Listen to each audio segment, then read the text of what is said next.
പണ്ട് അമ്മമാര് കുഞ്ഞ് ജനിച്ചിട്ടുണ്ടെങ്കിൽ അതിനെ ചാഞ്ചാട്ട് പാട്ട് പാടിയാണ് വളർത്തുന്നത്.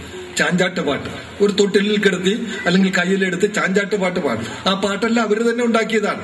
എഴുത്തച്ഛനോ ചെറുശ്ശേരിയോ കട്ടക്കയമോ ഒന്നും എഴുതിയതല്ല. ഈ അമ്മമാരും അമ്മൂമ്മമാരും ചേർന്നുണ്ടാക്കിയ പാട്ടാണ്.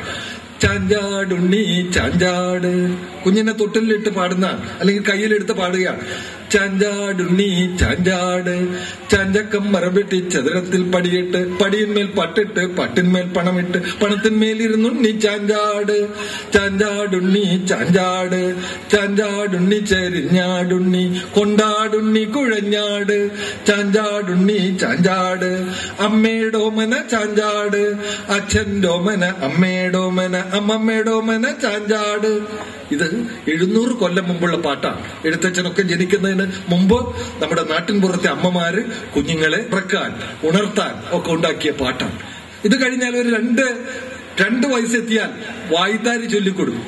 നിം നിം നിം ആരാത് മാലാഖ എന്തിനു വന്നു, എഴുത്തെഴുതാൻ എന്തെഴുത്ത്, തലയിലെഴുത്ത് എന്ത് തല മൊട്ടത്തല എന്ത് മൊട്ട, കോഴിമൊട്ട എന്ത് കോഴി, പൂവങ്കോഴി എന്ത് പൂവ്, ചെത്തിപ്പൂവ് എന്ത് ചെത്തി, കാട്ടുചെത്തി എന്ത് കാട്, പട്ടിക്കാട് എന്ത് പട്ടി, പേപ്പട്ടി എന്ത് പെപ്പരപ്പെ. ഒരു നോൺസെൻസ് ആയിട്ടുള്ള ഒരു ചൊല്ല്. പക്ഷെ കുഞ്ഞിന് ഇത് മതി. കുഞ്ഞിതിന്റെ താളത്തിൽ എങ്ങനെ അലിഞ്ഞു ചേർന്ന് ഇതിന്റെ അവന്റെ മനസ്സിൽ കവിതയുടെ താളം കുഞ്ഞുനാളിലെ നിറയും. ഇങ്ങനെ എത്രയോ. അതുപോലെ കളികളുമായിട്ട് ബന്ധപ്പെട്ട എന്തെല്ലാം പാട്ടുകളാണ്. ഉറുമ്പുകളി പാട്ട്.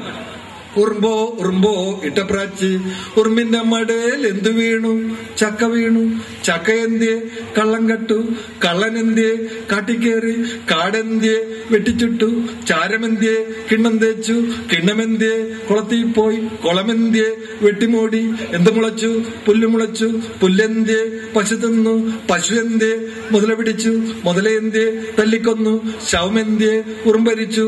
ഉറുമ്പെന്തിയെ എന്ന് ചോദിക്കുമ്പോ കുട്ടികളിങ്ങനെ വട്ടത്തിലിരുന്ന് കളിക്കാം. അടുത്തിരിക്കുന്ന ആളുടെ കയ്യിൽ ഇങ്ങനെ ഉറുമ്പെന്തിയെ ഇതാ പോണിതാ ഇങ്ങനെ ഇക്കിളിയിൽ അവസാനിക്കുന്ന രസകരമായ ഒരു അനുഭവം. ഇങ്ങനെ എത്രയെത്ര പാട്ടുകൾ. ഇതെല്ലാം വായ്ത്താരികൾ എന്നാണ് ഇതിന് പറയുന്നത്. ഇത് പഠിച്ചാൽ കവിതയുടെ താളം കുഞ്ഞുനാളില് മനസ്സിലുണ്ടാവും. അതുപോലെ തന്നെ ഒരു 3 വയസ്സായാൽ നഴ്സറി പാട്ട് പഠിപ്പിക്കും. ഹംപ്റ്റി ഡംപ്റ്റി സാറ്റിനെ വളരെയല്ല അന്ന് പഠിപ്പിക്കുന്നു. ടിങ്കിൾ ടിങ്കിൾ ലിറ്റിൽ സ്റ്റാറും അല്ല. അതൊക്കെ നമ്മൾ സമീപകാലത്താണ് തുടങ്ങിയത്. അന്ന് നമുക്ക് നഴ്സറി പാട്ടുണ്ട്.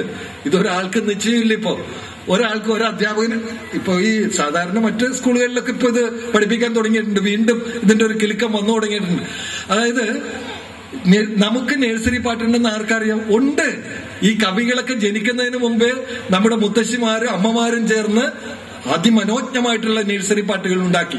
ആ പൊക്കുട്ട തൊപ്പക്കണ്ണ എപ്പോ കല്യാണം, പള്ളിക്കരയിൽ നെല്ല് വിളഞ്ഞാൽ അപ്പോ കല്യാണം. 4 വരി.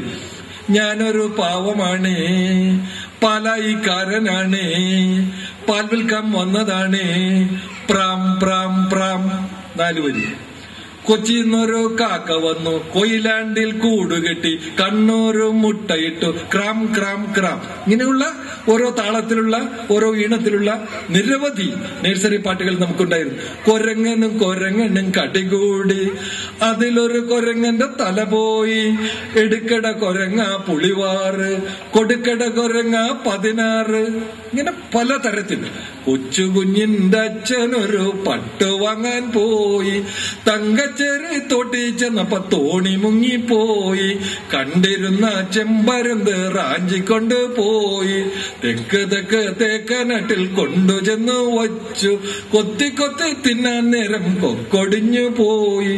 ഇതെല്ലാം പഴയകാലത്തിന്റെ ഒരു അനുഭവങ്ങളായി നമ്മുടെ മുത്തശ്ശിമാരുടെ ചുണ്ടിലുണ്ടായിരുന്ന മുത്തുകളാണ്.